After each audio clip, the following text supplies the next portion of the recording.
bom dia, boa tarde, boa noite, seja lá o horário que vocês estiverem vendo esse vídeo, tá certo? Espero que estejam gostando do conteúdo que estamos produzindo aqui no Outros Medievos. Eu me chamo Suênia, tá certo? Eu sou graduanda do curso de licenciatura em História, integrante do Laboratório de Estudos de Outros Medievos, e venho construindo esse projeto aqui no canal, né, junto com meus colegas, e temos aqui também Janine, que vai estar aqui junto comigo.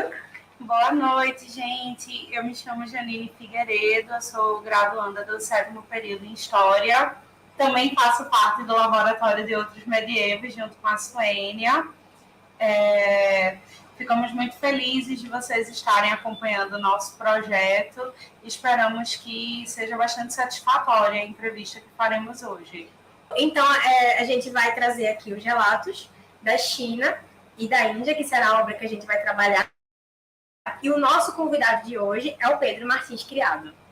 O Pedro Martins Criado tem experiência na área de letras, com ênfase em língua árabe, tradução árabe-português, inglês-português e pesquisa de fontes árabes. Tradutor de árabe-inglês, professor de língua árabe, gramática do português e técnica de redação. Ele também é mestre em estudos árabes com a dissertação Al-Masad e o método Haddad histórico-geográfico, orientado pelo professor doutor Mohamed Mustafa Jarouchi. Doutor na PPG Letra, na FFLCX, na USP, com projeto de pesquisa sobre os povos estrangeiros e nações antigas na obra de Muji Arabi, wa Madin al-Jahar, Pradarias de Ouro e Minas de Pedras Preciosas, do escritor islâmico do período Abássida al-Massad, do século 4 a 10 depois de Cristo, ou depois da Era Comum, né? Pesquisador de literatura árabe clássica, historiografia islâmica, geografia medieval e relatos de viagens. Ele traduziu os relatos de viagem de Ibn Fladdan, intitulado de Viagem ao Volga. Recentemente, publicou outra tradução de sua autoria, que é o que nós tratamos aqui hoje, o Relatos da China e Índia, que será o foco da nossa entrevista. Tudo bem, professor Pedro? O senhor poderia se apresentar aqui para o nosso público? A gente já falou um pouquinho do seu currículo, mas caso queira trazer algo mais, se apresentar. Bom, bom dia, boa tarde, boa noite a todo mundo. Pessoal, obrigado pelo convite, mais uma vez, para vocês do Laboratório dos Outros Medievos, né? É uma iniciativa que eu já acompanho com muito carinho, porque, como vocês percebem, faz parte bastante da linha de pesquisa que eu tento seguir, que é essa ideia de trabalhar com as fontes de língua árabe, só que não necessariamente as fontes que a gente chamaria de literárias, no sentido estrito sensu, como a gente entende hoje na Faculdade de Letras, por exemplo, né? Ficção, coisas mais contemporâneas, etc. Eu tento me concentrar nessa literatura histórico-geográfica, nos relatos de viagens, que estão principalmente localizados no período pré-moderno. Então, como a gente convenciona na historiografia ocidental, mais ou menos correspondente à Idade Média. Né? Tem algumas coisas que eu acabo voltando um pouco, ainda mais recentemente por causa das pesquisas. Então, em geral, eu fico mais pela Idade Média, costumo usar o período pré-moderno, né? Porque estamos falando de um contexto não europeu. Então, o meu foco acaba indo por aí. Eu estou desenvolvendo atualmente minha pesquisa de doutorado, né? Eu estou aqui fazendo outras coisas relacionadas mais ou menos a essa bibliografia ainda histórico-geográfica, mas trabalhando com outros temas, só que tentando sempre manter essa questão da perspectiva do olhar do árabe muçulmano, que observa as outras culturas não árabes, não muçulmanas, que estavam em contato com aquela literatura produzida no período que eu pesquiso. Então, É uma alegria estar aqui e eu gostaria só de agradecer mais uma vez a vocês, agradecer ao professor Bruno pelo convite. Também acompanho já o trabalho dele, gosto bastante. Vocês que conhecem muito mais sabem a qualidade do trabalho que tem. E vamos conversar sobre o que vocês quiserem aí. É sempre uma alegria falar sobre os temas que são caros a nós, né? Ainda mais quando a gente tem a oportunidade de trabalhar com esses temas efetivamente, como é o meu caso pela área da pesquisa, sim, mas nesse caso como tradutor também, né, de poder possibilitar o contato de uma bibliografia, de uma literatura que ainda é muito inexplorada na academia brasileira, aos pesquisadores de língua portuguesa, pesquisadores de história, pesquisadores talvez de literatura árabe como um todo, mas pessoas que em geral não têm outras possibilidades, não têm o costume, não têm a familiaridade de ter o contato com essas fontes e os conteúdos delas e a diversidade que elas carregam, né? Então, vamos para as perguntas, para as conversas, o quanto vocês quiserem. Estamos aí para isso. Muito obrigada pela sua presença aqui. Agradeço que você com a gente para debater essa obra fantástica.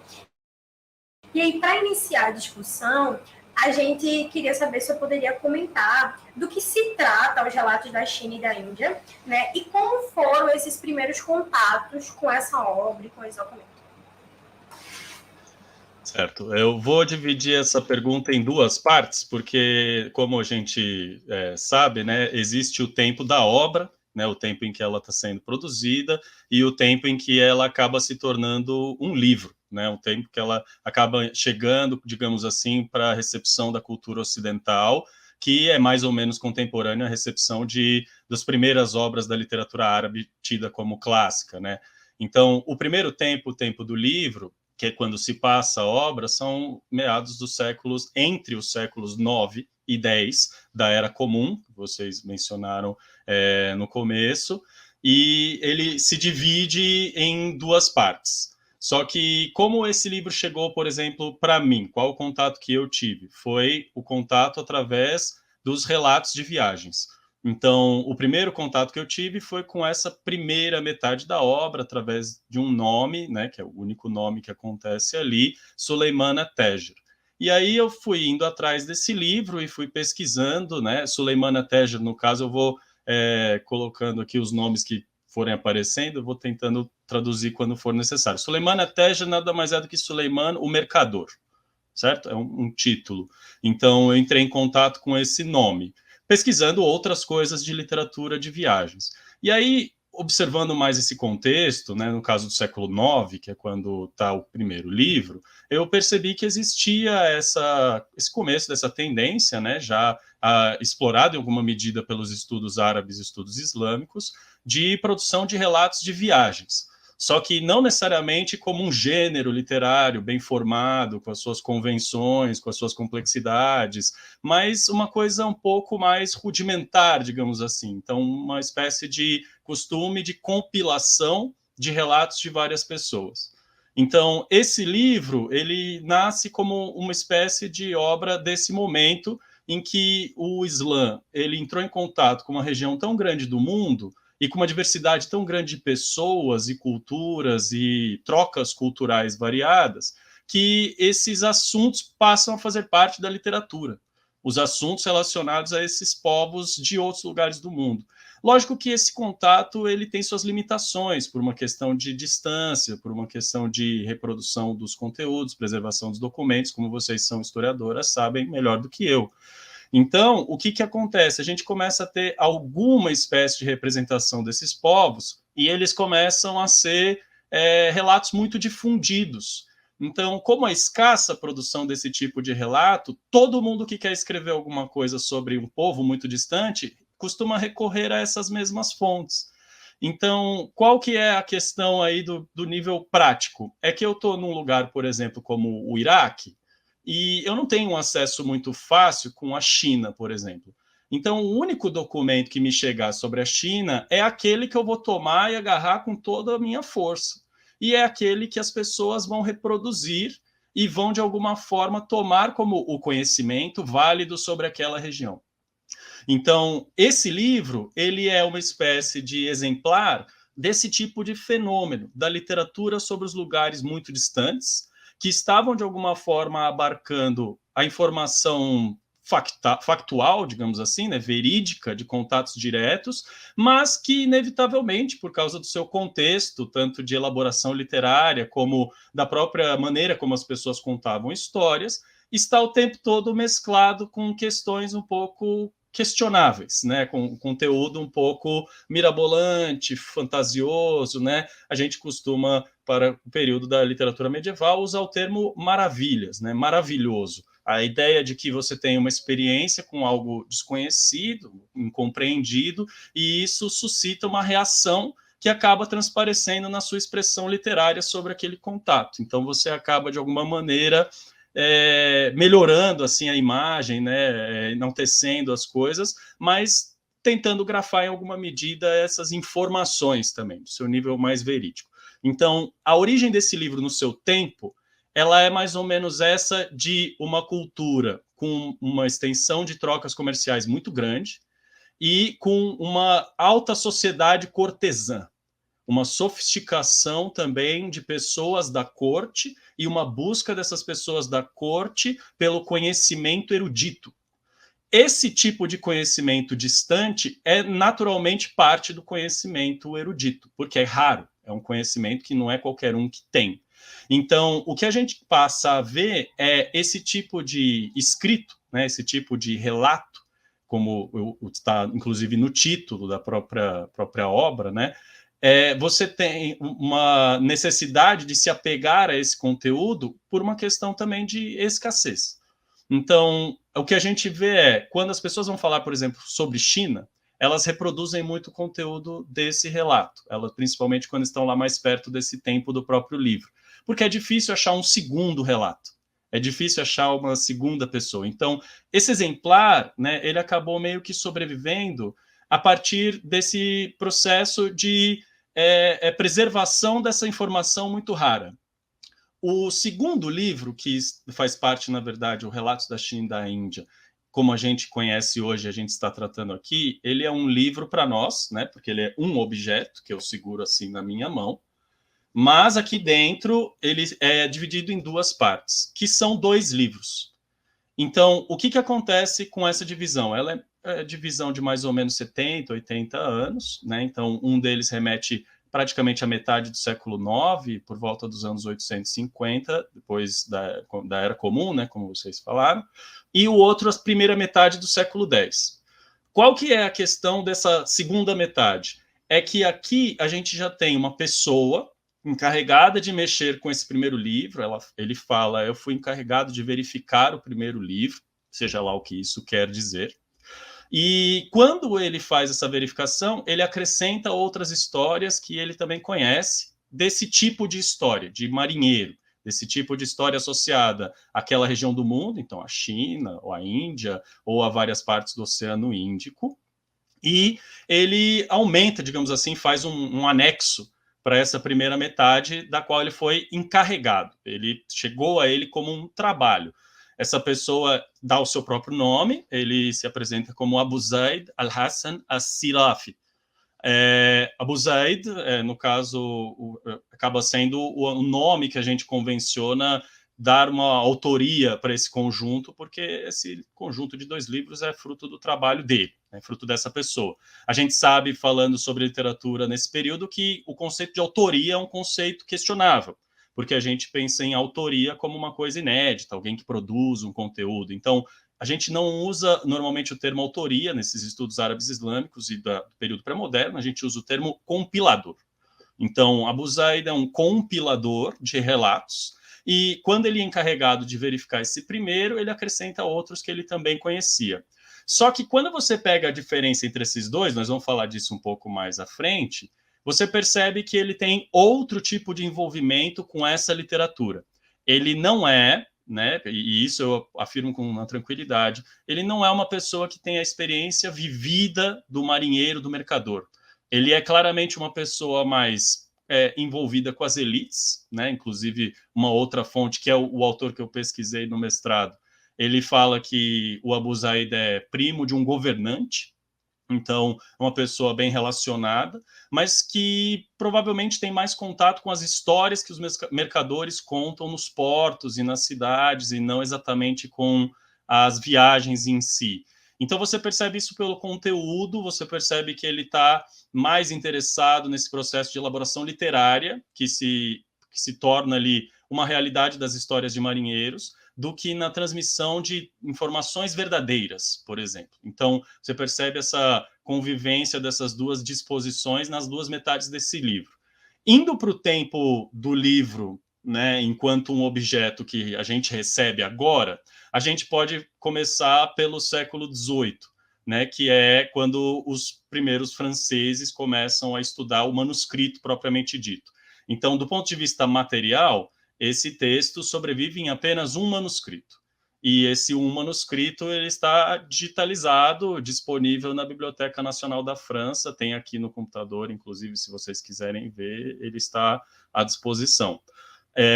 O que acontece com esse manuscrito é que ele é estudado, né, por um abade ali na época, só que esse estudo ele é um pouco questionado ali por motivos de autenticidade, e a transcrição que esse abade faz é encontrada só no século seguinte. Então ela é publicada, de fato, essa primeira transcrição, essa primeira fixação, né, como a gente chama filologia, ela é publicada só então no século XIX. Né? Ela estava no século XVIII, ela é publicada um século depois, no século XIX. Então, essa primeira tradução também ao francês, ela existe ali na época, mas ela foi altamente, na época do século XVIII, mas ela foi altamente questionada. E aí, depois, no século XIX, tem algumas traduções ao francês, tem uma tradução ao inglês também, já no próprio século XVIII, que faz referência àquela primeira, mas para nós, assim, mais recentemente, o século XX talvez tenha sido o período que as pessoas mais se detiveram a esse documento como estudo mesmo.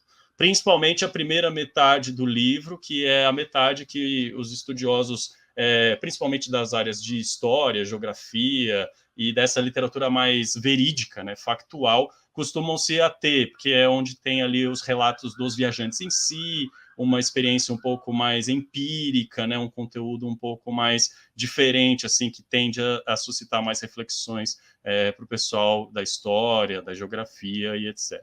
Então, inicialmente o livro ele nasce desse contexto. Então, tem esse momento original de onde ele vem, né, no caso séculos 9 e 10, e a partir do século 18 a gente passa a ter efetivamente uma recepção europeia, digamos assim, uma recepção ocidental desse texto diretamente. E não que ele não circulasse de outras maneiras em outros lugares em árabe, né? Mas ele é traduzido, recebido como parte dessa literatura ocidental só no século XVIII. Então, mais ou menos perto de quando aconteceu também esse processo com o próprio livro das Mil e Uma Noites, né? Que o grande marco desse contato com a literatura árabe, o Relatos ele está meio que perto desse contexto também.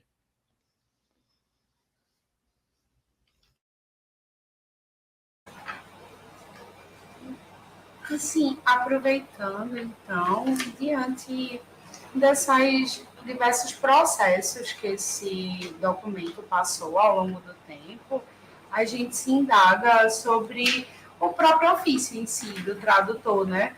Como é que o senhor faz para evitar o anacronismo, aplicar técnicas de localização e transcrição em documentos com um recorte temporal tão distante do atual e que também já passou por tantas mãos, né?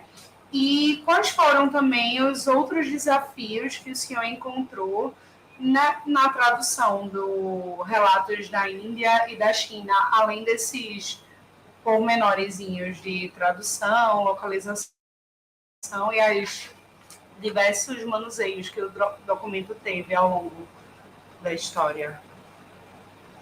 Essa pergunta é interessante, é uma pergunta muito cara para mim também, por um motivo a priori do trabalho com o livro. Então, vocês me dão licença, eu vou falar só um centavo sobre esse a priori, porque eu acho que ele faz muito parte da minha motivação acadêmica como um todo, que é essa ideia de que nós vivemos uma estrutura institucional acadêmica que separa muito certas habilidades.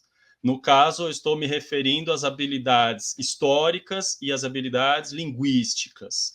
O que a gente precisa quer estudar história, nós vamos à faculdade de história, mas como nós somos herdeiros de uma instituição, a francesa, a gente acaba tendo muito contato com as línguas europeias, ocidentais. Então, quando a gente estuda línguas para estudar conteúdo histórico, essas línguas vão ser, via de regra, se a gente está num período, por exemplo, medieval, talvez as pessoas estudem latim, se vão para a antiguidade, talvez estudem grego. Se estão um pouco mais em qualquer contexto acadêmico, há uma iniciativa de estudar francês, até o inglês, lógico, por uma questão do cotidiano, mas até um alemão. Agora, é muito difícil encontrar as pessoas que consigam entrar na empreitada de explorar essas línguas mais árduas, essas línguas que são, de fato, mais trabalhosas. Por quê? Porque eu acho que existe uma compreensão, ou melhor, uma impressão de que essas línguas, elas são uma empreitada de uma vida, sendo que, na verdade, toda língua é uma empreitada de uma vida. A sua língua materna é uma empreitada de uma vida. Então, não é muito uma questão que se sustenta. Agora, do ponto de vista da área de letras, que é como eu posso falar com mais propriedade, o que acaba sendo verdade é o contrário. É essa ideia de que nós vamos estudar as coisas que estão nessa outra língua, no meu caso a língua árabe, mas a preferência por uma questão de proximidade com a pesquisa e com as reflexões é sempre para os assuntos contemporâneos. É sempre para aquilo que faz mais parte dos tempos mais imediatamente próximos de nós. Então, quando você vai para a área de letras, o que você encontra é o outro problema, que é a pessoa está disposta a estudar a língua árabe em toda a sua complexidade, mas cria-se uma impressão de que uma coisa muito antiga vai ser muito mais difícil ou inacessível, ou que o que ela está estudando para esse hoje não serve para aquele tempo muito afastado, o que, para minha felicidade, não é verdade. A língua árabe é uma língua que conta com uma história de uniformização muito precoce, o que significa que muito logo ao longo da história da expansão do Islã, a língua árabe teve uma necessidade de ser formalizada. Então, nós temos gramáticas e dicionários do árabe de meados já do século VIII. Né? Nós não temos, assim, não é uma coisa que demora para acontecer. Então, o estudo da língua árabe, a expansão do Islã e, por consequência, a preservação de uma estrutura gramatical e vocabular, vernacular do árabe é uma preservação muito longa no tempo. Então, você estudando um árabe que hoje na academia a gente chama árabe fusha, ou árabe clássico, eloquente, você consegue ler as fontes antigas, no caso, as fontes pré-modernas do árabe. Então, não é inacessível para um conhecedor de árabe padrão, atual, ler o Alcorão. Lógico, porque o Alcorão é uma coisa comum, difundida na sociedade. Mas ler, por exemplo, livros da época um pouco posterior do Alcorão, que é quando floresce essa cultura letrada em árabe, é igualmente acessível. É até mais fácil, porque é uma língua um pouco menos elevada, né? Uma língua que não se propõe a ter aquela modalidade mais litúrgica, com algum apelo estético, e que tem ali as suas complexidades próprias. Então, em resumo, o que eu quero dizer é, quando você estuda a língua árabe pela faculdade de letras, você acaba criando essa impressão, mas essa impressão também não se sustenta, é uma impressão que também pode ser, em alguma medida, superada. E, idealmente, na minha cabeça, enquanto pesquisador dos assuntos que eu me proponho a pesquisar, eu estou sempre tendo a necessidade de fazer a junção das duas coisas, que é o meu conhecimento da língua árabe, como um arabista, e a tentativa de suprir, buscar esse conhecimento histórico sobre os períodos que eu me proponho a pesquisar. Então, quais que acabam sendo as estruturas, estratégias de tradução que eu acabo tendo mais uso com mais frequência? Né? Acaba sendo, primeiro, esse cruzamento bibliográfico, né? Porque as fontes elas dialogam muito entre si.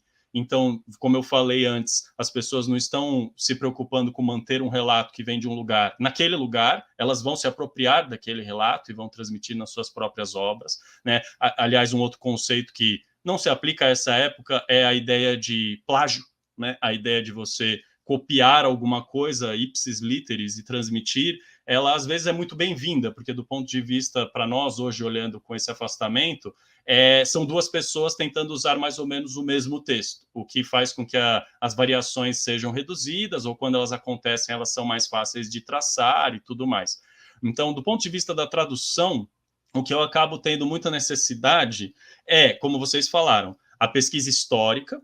E, no meu caso, essa pesquisa histórica ela é feita com base nas fontes que estão ali localizadas no período, com base em eventuais traduções que existam dessas obras, né, fazer o que a gente chama de cotejo, mas, acima de tudo, buscar ali o conhecimento variado quando ele é necessário. Então, essa obra ela exemplifica isso muito bem.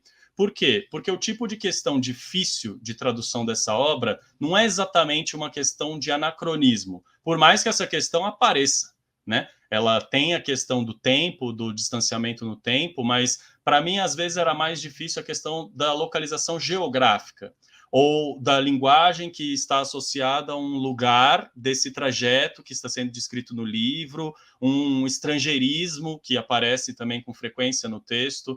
Então, por exemplo, do ponto de vista da língua árabe, existem recursos para você fazer isso. E esses recursos são bem antigos. Então, para minha sorte também, qual que é a dinâmica que a gente encontra em relação a essas palavras mais difíceis de trabalhar? Não sei o quanto de conhecimento vocês têm sobre a estrutura do árabe, mas eu vou explicar uma coisinha para fazer sentido isso que eu vou falar.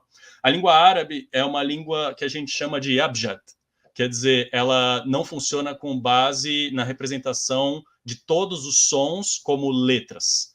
Ela funciona com base na representação das consoantes principais de uma palavra, ou o que a gente chama de raiz. Tem, lógico, infixos, afixos, prefixos, como a gente tem na estrutura morfológica do português, mas no árabe isso é muito mais regular.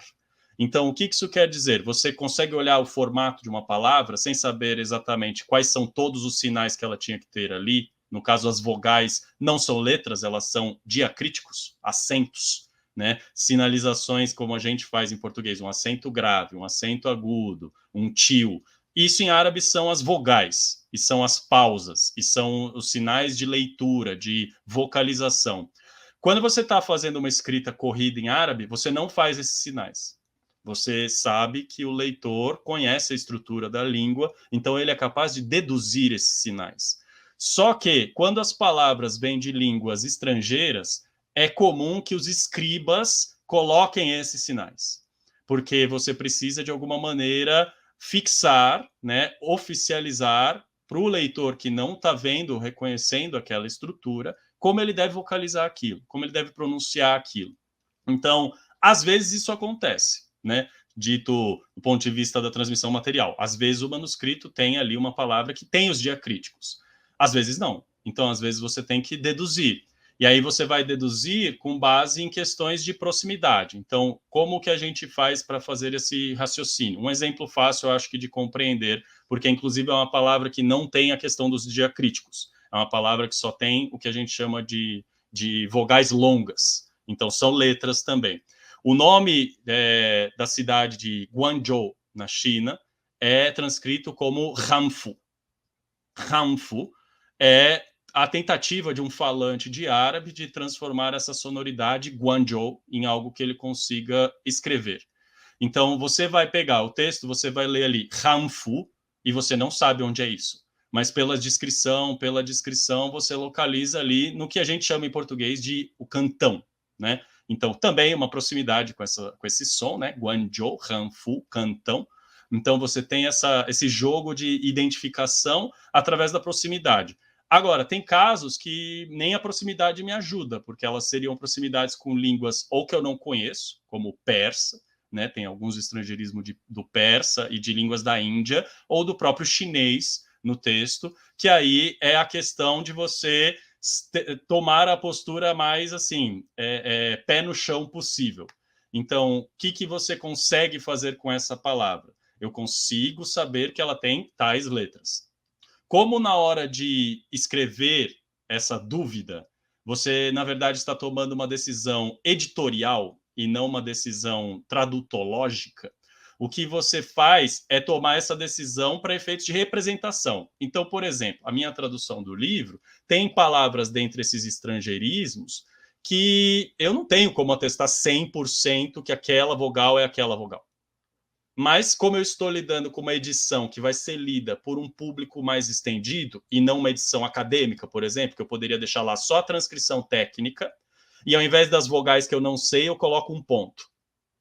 Isso é possível no sistema de transcrição acadêmico. Se eu não sei qual é a vocalização de uma palavra, eu posso transcrever somente as letras que eu sei que estão ali.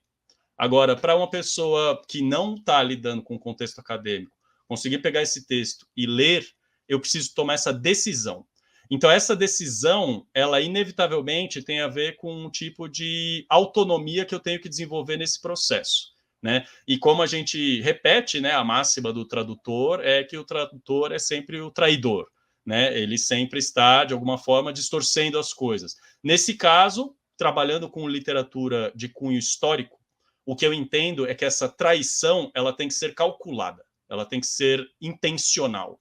Eu tenho que pensar como e em que nível eu estou traindo aquele texto, que não vai distorcer o sentido dele enquanto texto histórico. Então, se eu vou errar uma vogal ali, tudo bem, a chance disso dificultar a leitura do texto como um todo é muito pequena. Lógico que pode dificultar o uso desse texto para alguém que queira, por exemplo, fazer um cruzamento de fontes, tentar fazer essa ligação entre a língua que apareceu aqui e a língua de origem e assim por diante. Mas, para todos os efeitos, como eu falei, a gente toma essa decisão. Então, tem as questões que são diretas, assim, né, de dificuldades de vocabulário, dificuldades de gramática, as coisas que a gente lida com qualquer língua, mas especialmente desse livro, eu senti muito essa ideia do distanciamento do vocabulário, algumas palavras misteriosas, nomes próprios que a gente não conhece. No meu caso também, como sou da área de humanas, os termos que ligam de alguma forma à natureza, como animais, plantas, produtos, né, coisas que têm um nome também que, em geral, é muito específico, requer um trabalho também especial. Então, nesse caso, só para encerrar essa resposta, também é um caso que a gente pode pensar como um exemplo, porque a linguagem técnica, científica, ela não é precisa nesses textos, ela é sempre muito geral. Então, para também minha sorte, muitas dessas palavras que estavam sendo usadas como coisas totalmente gerais, hoje elas são uma forma específica dessa coisa. Então, eu consigo buscar num dicionário atual, contemporâneo, algumas dessas palavras que são denominações assim de plantas, por exemplo, nessa época, e encontrar mais ou menos a mesma palavra. Então, tem pouquíssima coisa que vai ser muito difícil nesse sentido, e, em geral, essas que são muito difíceis são as que algumas outras edições já fizeram uma nota, ou já abordaram de alguma maneira em um artigo. Então, para nossa sorte também, é que esse tipo de mistério, dificuldade, ele intriga muitas pessoas, então elas acabam falando sobre isso, né? Então, eu acabo tendo como pesquisar a partir, às vezes, desses artigos, dessas outras traduções que se propuseram a fazer uma investigação diferente dessas palavras, por exemplo. Mas a questão tradutológica, para mim, ela é muito cara, né? E ela é muito específica também de cada trabalho, porque ainda mais quando você lida com esse momento das literaturas muito fragmentadas, né, obras muito quebradas, sem um formato convencional que a gente conhece logo de cara, você precisa muito perceber as peculiaridades de cada pessoa, de cada maneira de escrever. Então, tem peculiaridades ali da região de onde a pessoa está escrevendo. Como eu falei, existe uma formalização da língua árabe padrão, mas, como a gente sabe, nem toda língua padrão é igual em todo lugar. Então, a gente também tem variações nesse sentido. As pessoas estão escrevendo em língua padrão, mas essa língua padrão é diferente às vezes. Então, tem esse tipo de questão mais linguística, mas mais especificamente acho que são esses casos que me chamaram mais atenção, eu diria. Eu acho muito interessante esses casos ligados à documentação. E aí a tradução, porque eu acho que é bastante interessante a gente perceber, né, as escolhas que o senhor, enquanto tradutor, veio fazendo, né? E aí, já que o senhor pesquisa sobre o tema, né, ao passo que acaba também fazendo a tradução, a gente queria saber um pouco porque esse documento ele é bastante amplo, então ele versa sobre conhecimentos geográficos, sociais, culturais, históricos e ambientais, como o senhor mesmo falou, né, nas questões de tradução, que aparecem em termos, né, de específicos de animais, de regiões que às vezes são difíceis. Só que aí a gente vai partir agora para uma questão um pouco mais desse conteúdo, né? E de que forma que o senhor avalia que esses relatos ele pode ajudar a compreender tanto a sociedade chinesa como a sociedade indiana, suas trocas, circularidades com o mundo árabe e muçulmano. Então, como que esse relato ele vai contribuir para que a gente perceba como que essa relação, né, entre esses povos estava se dando. Legal, também uma pergunta interessante de várias maneiras diferentes. Primeiro, o que eu penso é nesse sentido do contato com essas outras culturas. Então, tem uma diferença crucial dentro do livro em relação a essas elaborações do conteúdo da primeira metade e o conteúdo da segunda metade. Então, uma dessas diferenças tem a ver com esse contato. Por quê? Porque no primeiro livro, a gente está lidando com uma realidade que está em contato. Você tem o mundo árabe muçulmano, persas, que estão em contato direto nessa interação comercial com a China. Só que o primeiro livro se encerra e quando o segundo começa, uma das primeiras coisas que o Abu Zaid nos conta é que houve uma rebelião na China, no final do século IX, que a gente sabe que foi a rebelião de Huanchao, que ele também menciona com aquela questão dos nomes, né? Ele menciona o nome Banshu, então ele está tentando transformar esse nome, Huanchao, em Banshu, e ele fala que essa rebelião, né, depôs ali a dinastia, no caso a gente sabe a dinastia Tang, e fez com que um grande contingente de habitantes muçulmanos, cristãos, judeus, fosse mortos na cidade do Cantão, na cidade de Hanfu, uma cidade com uma comunidade comercial muito grande. Entre essas pessoas, muitos muçulmanos, cristãos e judeus. E isso é mencionado diretamente. Então, o que isso resultou nas trocas comerciais? Resultou uma interrupção no contato direto. Resultou uma quebra nessa interação contínua de mercadores que estavam em trânsito entre o Golfo Pérsico, por exemplo, e a China. Então, do ponto de vista histórico, mais direto, o episódio mais facilmente ilustrado nesse livro é essa rebelião, porque ela é mencionada literalmente, né, diretamente, e os efeitos que essa rebelião e a caída da dinastia Tang tiveram nessa ruptura do comércio marítimo entre a China e o Oriente Médio. Então, esse episódio é um dos episódios centrais dessa história toda. Outra coisa que é perceptível a partir aí, no caso, não só de uma das metades, mas do livro como um todo, é o estado de quase que absoluta fragmentação que os muçulmanos estão observando à Índia.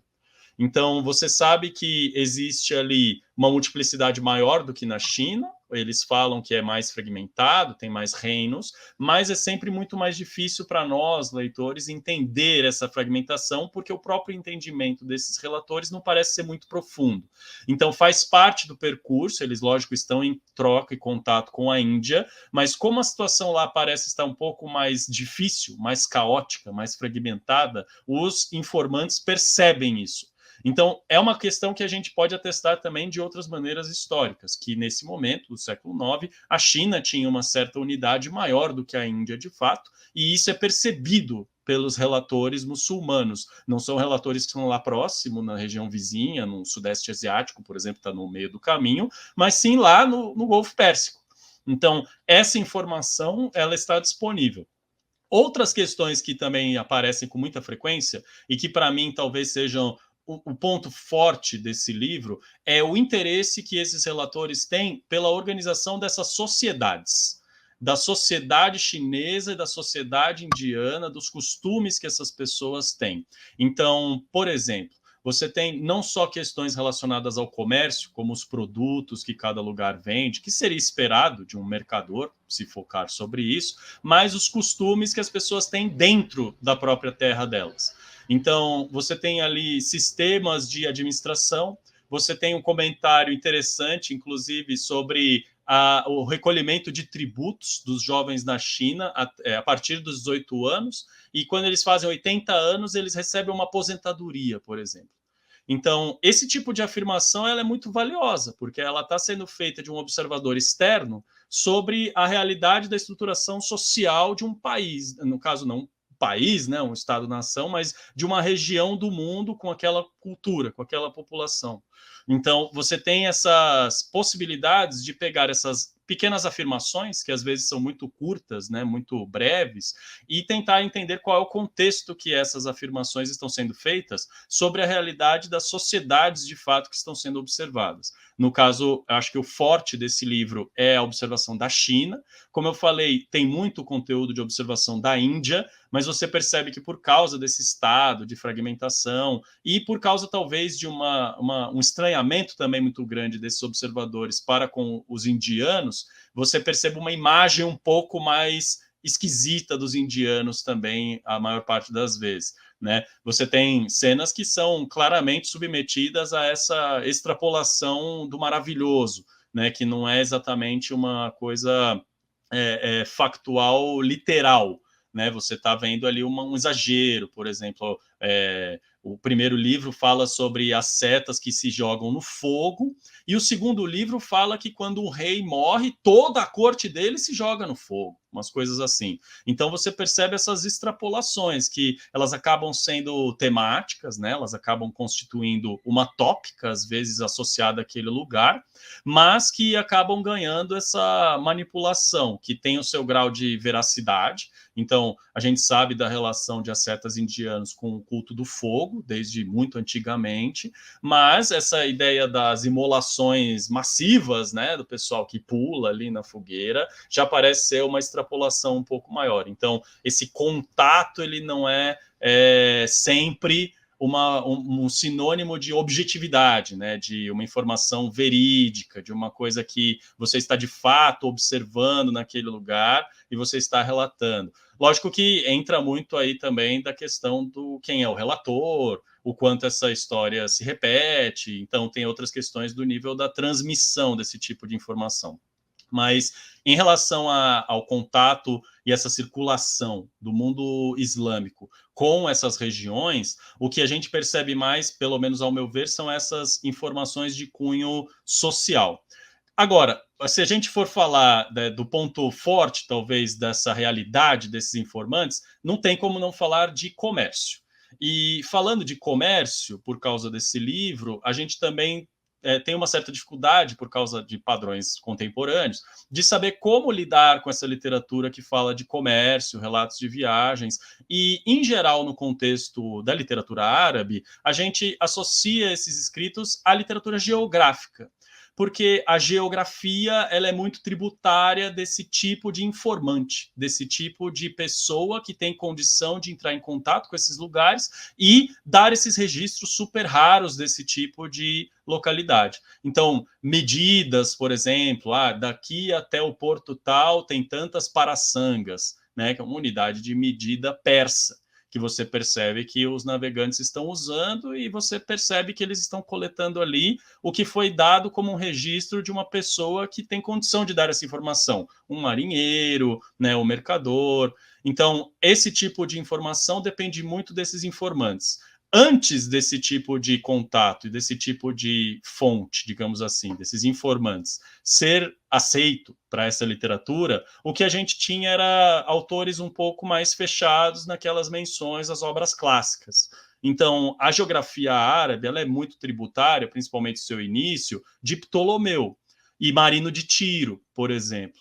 Então, você tem uma recepção dessa geografia antiga grega e você tem, a princípio, essa tentativa dessa reprodução desse modelo. Só que tem uma questão para os muçulmanos, esses árabes, essas pessoas não são geógrafos, são filósofos. Estão fazendo reflexões quase que especulativas.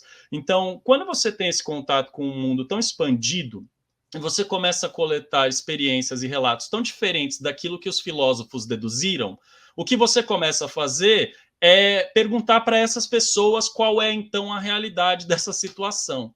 Então, o que a gente percebe é que essa literatura começa a ter uma espécie de substituição, não total, né, porque existe toda uma tradição clássica a ser validada, reconhecida, mas vai havendo um aumento gradual da presença desses informantes da experiência pessoal.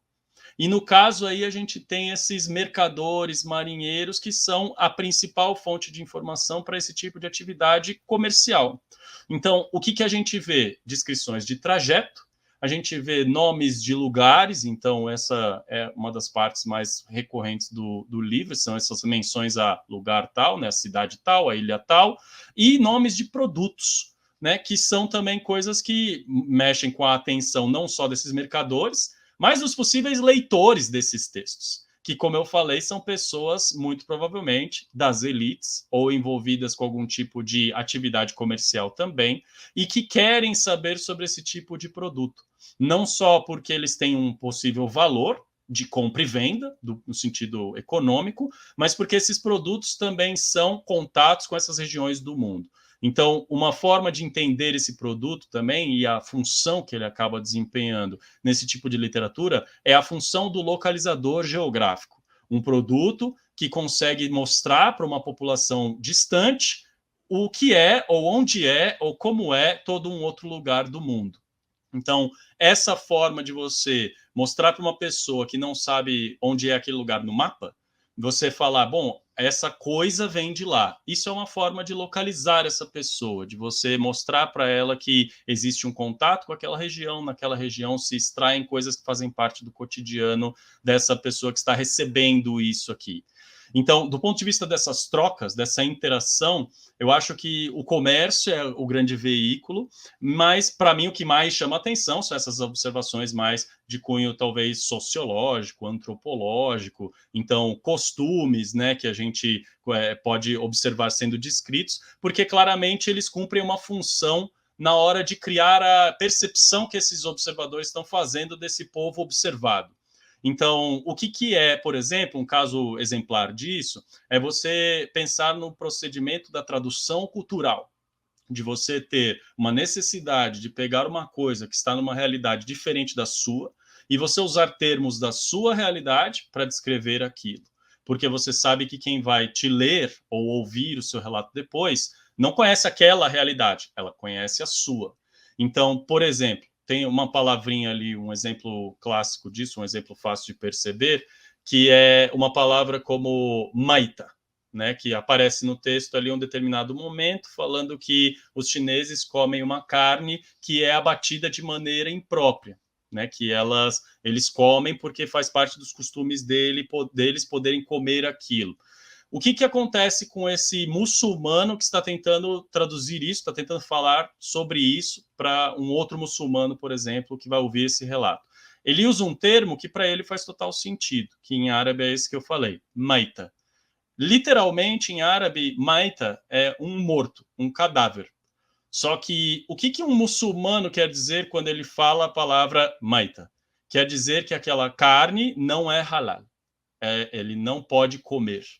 Então, o simples ato de ter usado uma palavra fez com que o leitor dele também soubesse alguma coisa sobre aquela realidade. Então, essa troca que existe entre essa coisa observada sendo descrita com termos que eu conheço, e aí o meu leitor ou a pessoa que vai receber esse relato ter como compreender isso, faz parte também desse movimento de você tentar explicar essa região distante do mundo, explicar essa realidade diferente para as pessoas que, de alguma maneira, podem estar interessadas naquela realidade. E essas pessoas podem ser as mais variadas. Ou elas são pessoas que querem consumir aqueles produtos, querem se envolver no comércio daqueles produtos, ou talvez só gostam de ouvir boas histórias, né? São pessoas da corte, envolvidas ali com atividades cortesãs, gostam de histórias de marinheiro. Nessas surge o personagem famoso que a gente conhece, que é o Simbal Marujo. O Simbal Marujo, ele é a ponta final desse processo de histórias de marinheiro começarem a fazer sucesso, porque elas têm esses aspectos diferentes, distantes, e que colocam esse mundo de uma forma mais maravilhosa, como a gente costuma falar. Então, nesse sentido das trocas, eu acho que essa dinâmica é muito complexa, né? Ela é muito, como vocês falaram, ela é cheia de variáveis diferentes. Para uma obra relativamente curta, né? Um texto consideravelmente, né? Não é um livro longo, mas é uma multiplicidade tão grande de coisas que você vê ali, que você percebe que essa multiplicidade ela faz parte desse lugar que está recebendo essas informações, né? De querer saber sobre essas coisas, mas também faz parte desse tipo de cultura que está interessada por contar histórias sobre os lugares e não só aprender informações factuais sobre os lugares. Dando continuidade, como o senhor avalia as possibilidades que a sua tradução ela vai trazer para os pesquisadores que se interessam em estudar tanto a sociedade chinesa, quanto a islâmica, quanto a sociedade muçulmana medieval? Essa questão também é legal por vários motivos. Então, primeiro, pelo motivo que eu mencionei na outra resposta, que é essa ideia do teor factual, né, do teor verdadeiro, digamos assim. Então, dá para se extrair muita informação desses livros, dá para se extrair de alguma maneira esse tipo de dado. Para quem estuda, por exemplo, China ou Índia, ou essas trocas do Oceano Índico, por exemplo, nessa economia desse momento, nessa realidade comercial, é um livro que com certeza constitui uma das fontes mais diversas, talvez, né, que tem mais fatores reunidos. Então, por exemplo, a gente pensa bastante na China e na Índia, porque elas estão direto no nome, né, que a gente menciona ali para o livro. Mas existe muita possibilidade de usar informações desse livro para pensar, por exemplo, nas trocas com a costa Swahili, com regiões da África que também fazem parte dessa rede de trocas comerciais, com o chamado Sudeste Asiático. Tem referências eventuais a algumas localidades que parecem estar na atual Indonésia. Tem referências que podem ser também remetidas a ilhas como Andamão ou as Maldivas. Tem também questões ligadas ao Tibete, por exemplo. A gente tem ali toda uma apreciação da produção de almíscar tibetano, por exemplo. Então, você sabe que essa região faz parte dessa rede de conexões. Tem uma menção breve a Sogdiana, a uma região também da Ásia Central, que é pouco mencionada às vezes, mas que está incluída nessa rede de comércio. Uma questão que eu acho muito cara sobre esse assunto, né, sobre esse contexto, é a ideia da rota da seda, mas da rota marítima da seda, que é essa ideia das linhas de comércio que, na verdade, tangenciam o continente asiático, né? Vão vindo pelo litoral, ao invés de seguir pelas rotas que estão ali dentro do continente. Então, tem, inclusive, uma contemporaneidade entre o tempo do primeiro livro e a evidência arqueológica mais antiga que a gente conhece até hoje, para essa troca entre mundo muçulmano e China, que é o naufrágio de Belitung, né, na Indonésia. O naufrágio de um barco árabe, só que com porcelana chinesa. E assim, milhares de peças, então um comércio de grande escala. E é um naufrágio datado do século IX, que o outro registro mais famoso que a gente tem desse contato é relatos da China e da Índia.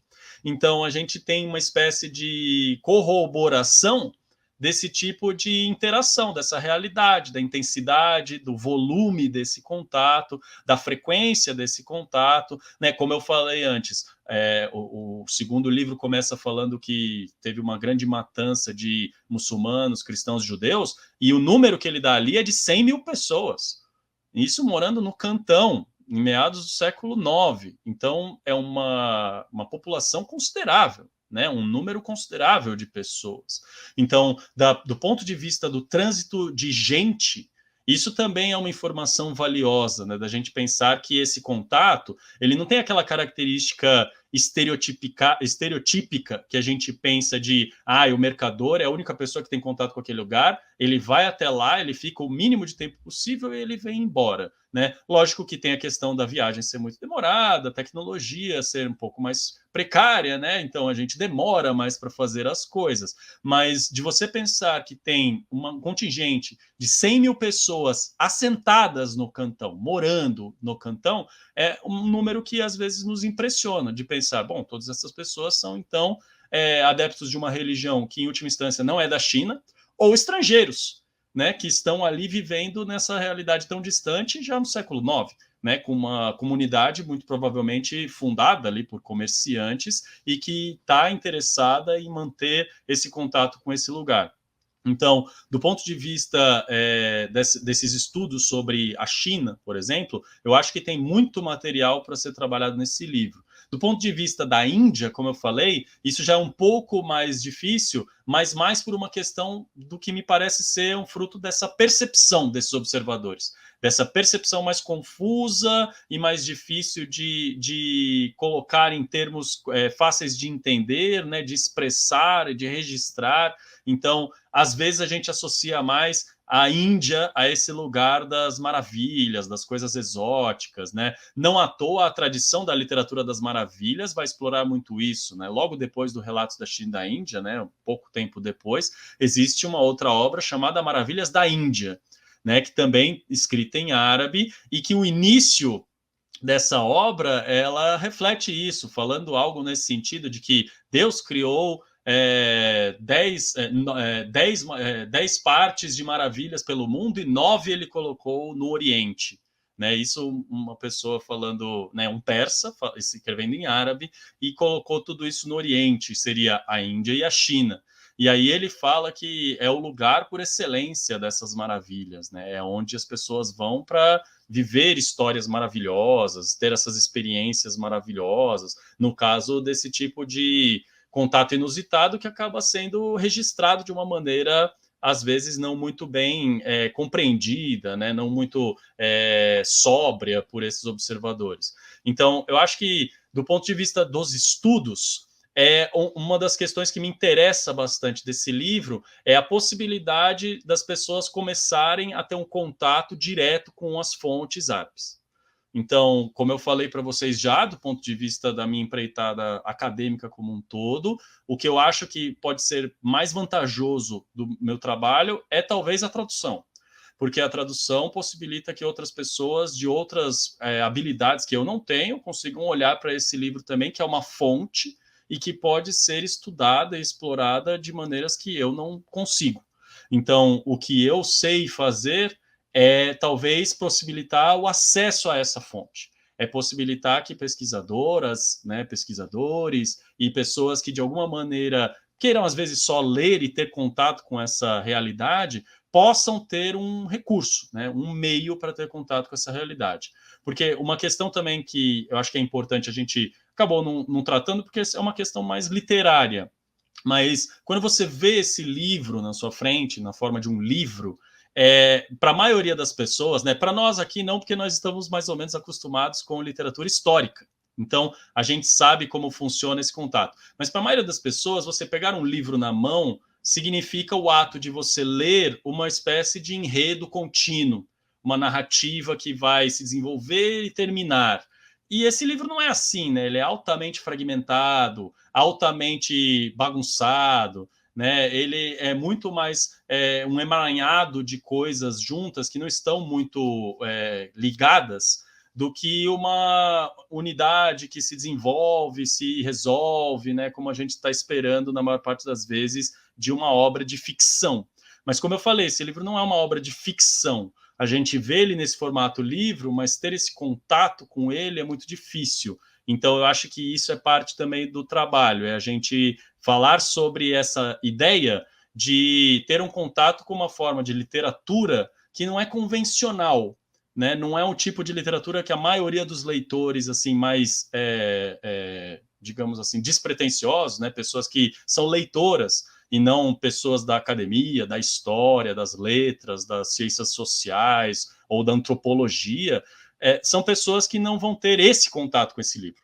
Então, para mim, esse contato é muito importante, porque é o que me interessa também, mas eu acho que faz parte também de uma empreitada de mostrar para as pessoas a literatura árabe clássica, histórica, que também é uma coisa que eu acho que faz um pouco de falta na nossa realidade, por causa desse contato muito intenso com a contemporaneidade dos países árabes, com a literatura contemporânea dos países árabes, que é importante, tem o seu mérito, tem a sua validade, né, cumpre muitos propósitos e apresenta para muita gente essas realidades, mas eu acho que é importante as pessoas terem dimensão de que outras culturas que parecem tão distantes, na verdade, têm uma história tão antiga quanto a nossa, ou mais antiga do que a nossa, ou no caso não a nossa, né? Porque nós aqui brasileiros temos, né, origens de vários lugares diferentes, mas pensando na ideia de um cânone ocidental, que as pessoas reconhecem uma tradição clássica e elas pensam imediatamente em grego e latim.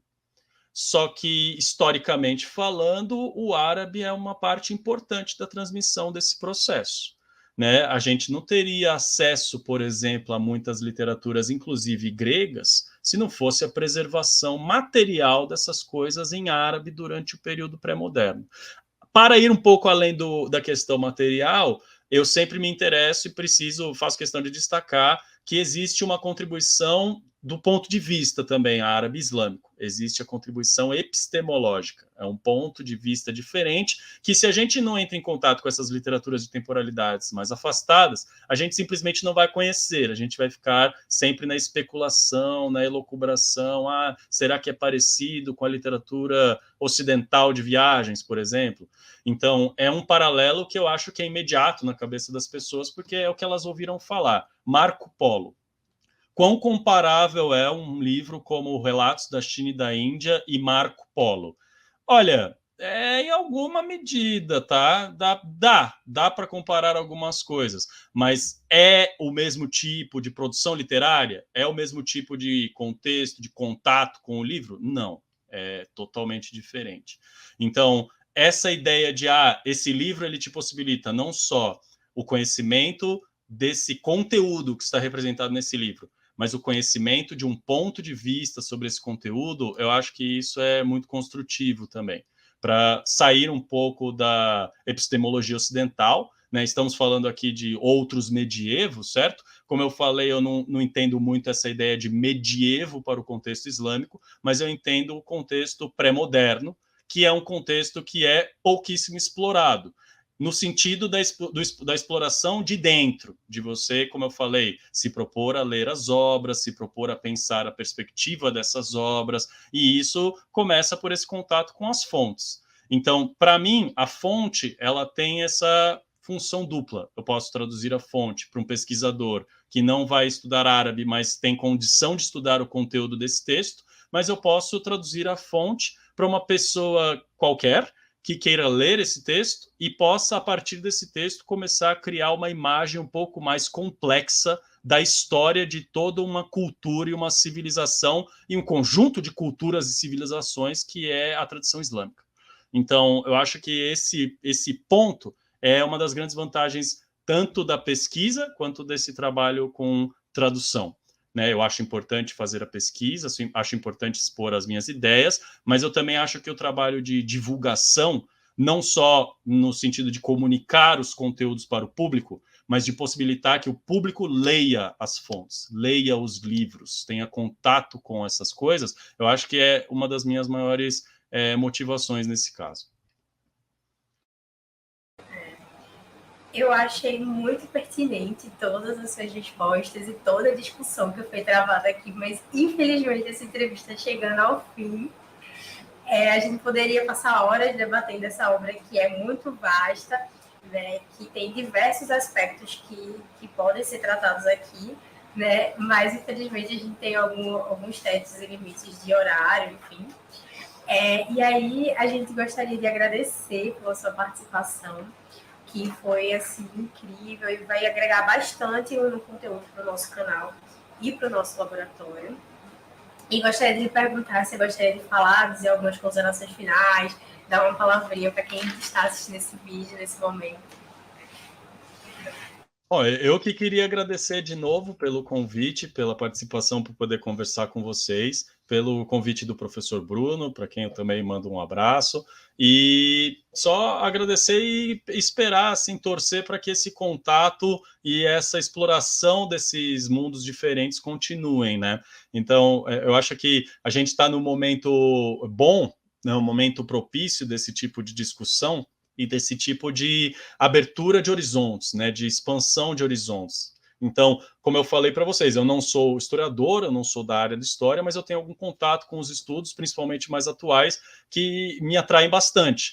Então, as questões como a história conectada ou a história global são questões que me chamam muito, e eu acho que trabalhar com esse tipo de fonte é um dos grandes recursos que a gente tem para introduzir de fato uma mentalidade conectada e global para esses estudos do mundo pré-moderno, né? Não a partir de um olhar diferente para as mesmas fontes ocidentais europeias, mas a partir da inclusão de uma bibliografia não ocidental, não europeia, né, da exploração desse tipo de ponto de vista. Então, eu só tenho a agradecer a vocês, tanto pela iniciativa do canal e do grupo, quanto pela conversa, as perguntas super interessantes, pertinentes e divertidas, né? Para mim é sempre uma alegria que vocês me propuseram, e ficar aí só acompanhando os demais vídeos, as entrevistas e aulas que vocês publicam, e esperar para mais conversas no futuro, inshallah.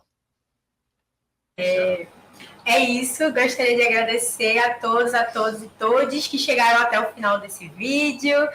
Agradecer novamente ao Pedro Martins Criado por ter feito essa entrevista, que foi muito bacana, que tem muito conteúdo. Espero que vocês aproveitem esse vídeo, continuem acompanhando o canal Outros Medievos e o que a gente vem produzindo. E é isso, gente. Tchau, tchau. Até mais!